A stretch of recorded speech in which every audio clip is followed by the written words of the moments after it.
I know, I feel bad because meanwhile everybody's saying it's nighttime on the planet Baldus.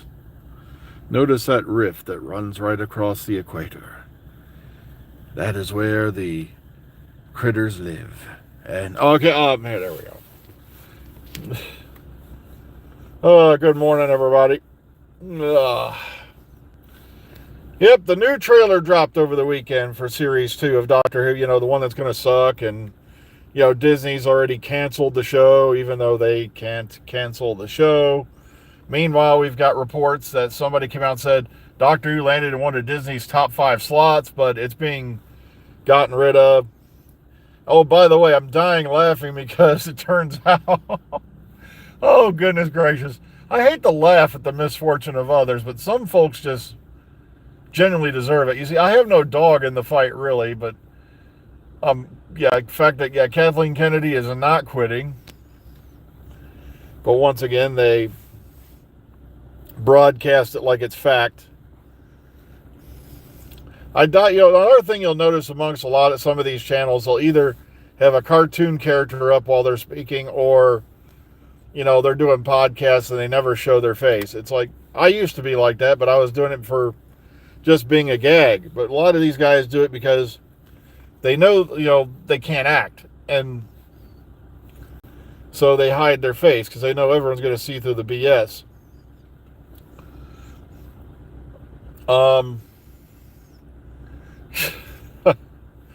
But yeah, I enjoyed the trailer immensely, but like I said, I'm still having misgivings about having a cartoon character as possibly a major character role. And one thing I am saying, I'm tired of the, one day I spread salt at the end of the universe and now everything's coming through from the supernatural world. That's kind of got me worried. But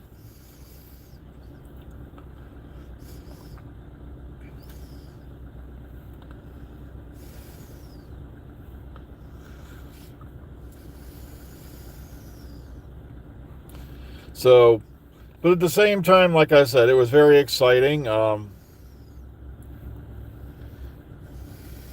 I could be worrying over nothing because, like I said, I was kind of worried about, Dot and Bubble when we were first, seeing the images for that and the clips, but it turned out to be a very, very thought-provoking episode. So I'm not going to go jump off a cliff. I'm not going to go screeching to the moon until I, see, the episode itself. Then I'll make a decision.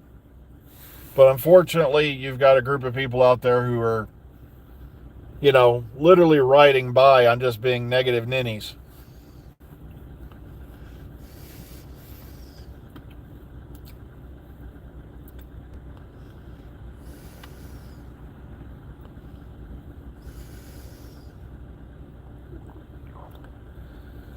Yeah, I didn't like the Devil's Cord. I was like,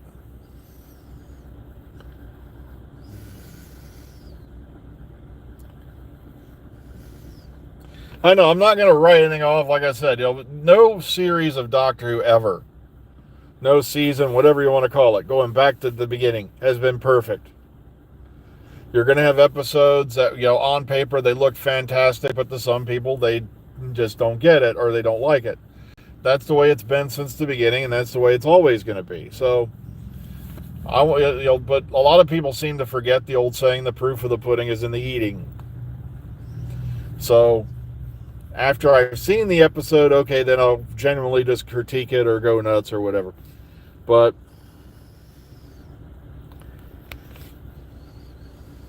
I didn't have any major problems with Space Babies. No, it was not the best episode in the Doctor's repertoire, but it was kind of funny and, entertaining.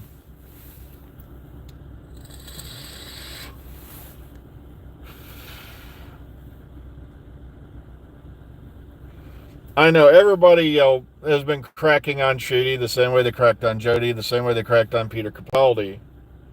And it's, not just opinion. It just seems like just full on, well, they're representing this, they're representing that. It's a DEI crowd, I tell you. It's like the other day I saw this guy putting on entire videos, making countless views, bitching about the guys who put out Brickleberry and Paradise PD, and I'm sitting here going, well, if you know what to do and you know how to do it so well, why don't you go out and do your own animated series then? If you have, it's kind of like your high school guidance counselor. This guy, this person or whatever, man, lady, whatever you had, knows all the right moves, but they're working in a high school.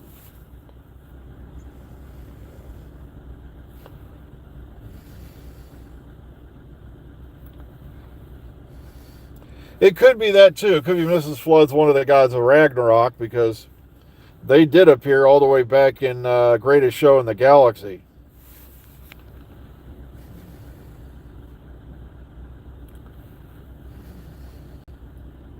Exactly.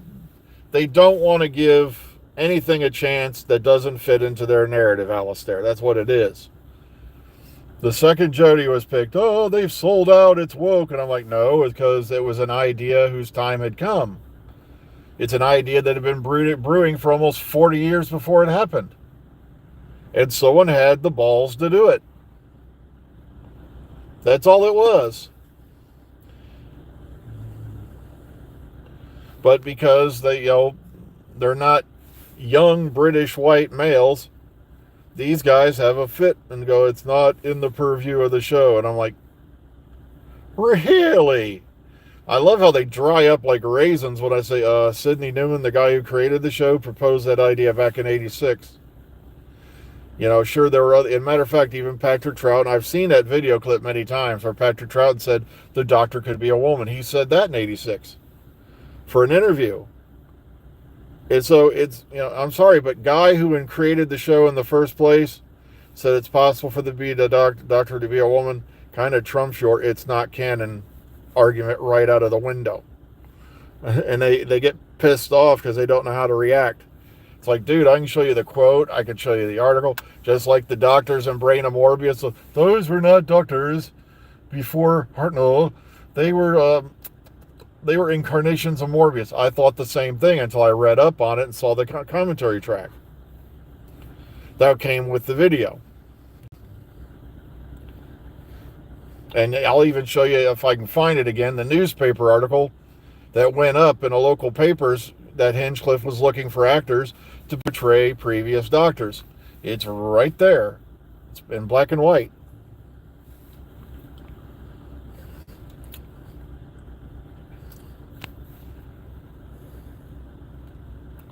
Yeah, Tom Baker joked about it, but the guy who actually created the show was dead on serious when they contacted him. Yep. And then they tried twisting everything and anything, like I said, including that scene with Graham, and I'm like, they really hate it when I get in that argument. I go, okay, you're a time traveler. A friend of yours has just approached me, and said, what if this terminal condition I have resurfaces? What do I do? You probably know the answer to that question. Are you going to stand there, look them dead in the face and go, everything's fine, or you're going to die? And of course, they don't want to think about that. It's just Jodie's evil. No, it's called, you're a time traveler. You might possibly know the answer to that question. And by telling them they're going to be fine, that can affect them just as much as telling them they're going to croak. It's going to make you make a series of bad decisions on whether you told them the truth, lied to them, or even just plain told them the truth anyway. So it's best to avoid the conversation. But nobody thinks fourth dimensionally, as Doc Brown would say.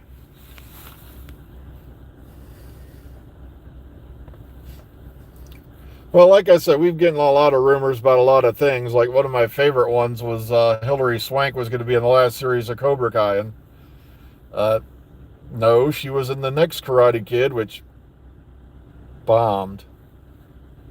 And she had nothing to do with the story of Danny and Johnny. So why would she have been there? Also, being, an Oscar winning, I think she was an Oscar. Was she Oscar nominated or did she win? I forgot. It was probably way out of their budget. That show was literally started, Cobra Kai, as a YouTube, like preview, whatever that thing was YouTube had where you had to pay to see it. And then it went to Netflix and became, it still was a mega hit. Well, yeah, you could take it as socially awkward, or you could take it as skillfully avoiding the conversation.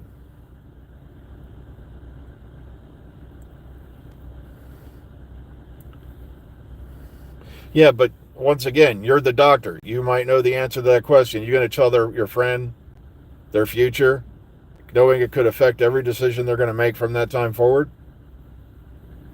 So I kind of thought that was kind of a skillful way to avoid the question.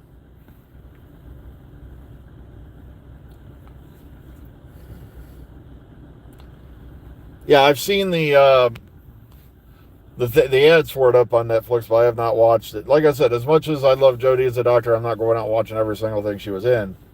Okay, just to prove a point. So,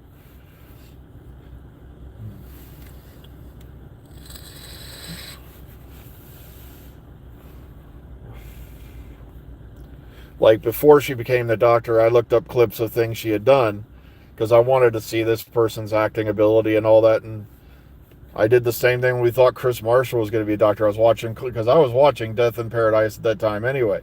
And so I was rewatching a bunch of the clips, and I'm like, I even played one for the group that I had on for the pod. We were having a chat one night on Zoom. And I'm like, you tell me that in that moment he couldn't be the doctor.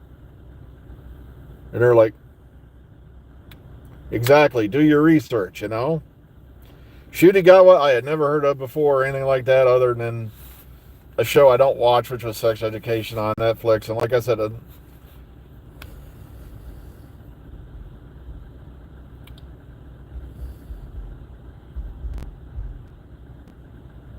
exactly, good. Yeah, I agree with you there, Terrence. There are some things that don't have an easy fix, and unlike that one episode where they had Matt Smith, in the Almost People, I believe it was, towards the end. Oh, look here, this is going to magically cure that fatal condition you have. I did not like that at all. I'm like,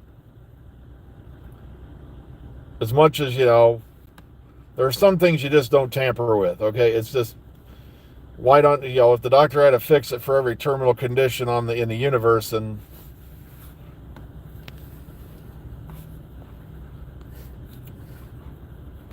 yeah, I never watched Sex Education, so like I said, I don't know. My wife tried watching it.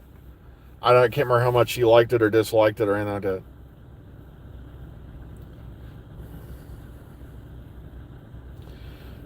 Well, there are some cancers where, COVID, depending on your age, your, condition and all that, you could possibly survive it. There are some cancers that are definitely terminal. So depending on what type of cancer you have or what health condition you're in and all that, cancer is pretty much a guaranteed death sentence. Whereas, then again, with COVID, if you're in a certain physical age or a certain type of health, yeah, that is.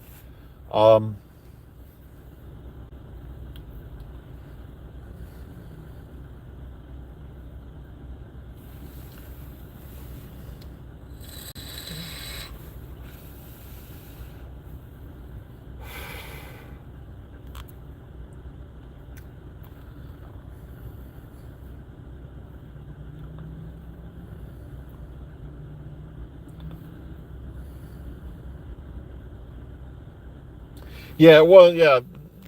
To me, right there would have been your perfect solution, though, for how the doctor dies, because it didn't say a facsimile of the doctor and it died. It didn't say that. That's why the whole thing of the test selector was, I'm going to say that evil word. The test selector idea was shit. You're sinking God knows how many, dollars, pounds, or whatever it was in the future, that they had for currency into this machine to go in the past and torture people who are about to die anyway, who've been dead for generations. We give them hell. I'm like, no, you're wasting a practical resource over nonsense.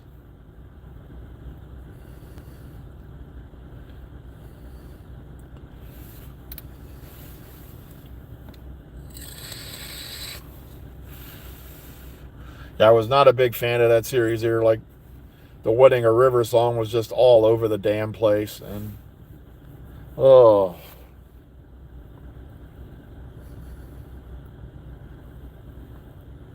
Oh, yeah, Let's Kill Hitler was just stupid.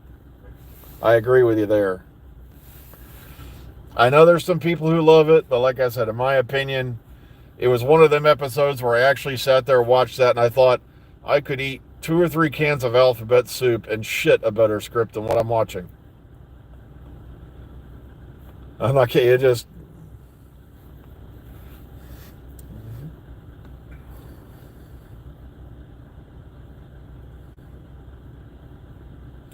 Oh, yeah, dump of the Doctor, error of the Zygons. Or we completely unwrote the Time War, which, was another major stupid move, in my opinion, because RTD wanted the Time Lords and Gallifrey out of the way for a reason.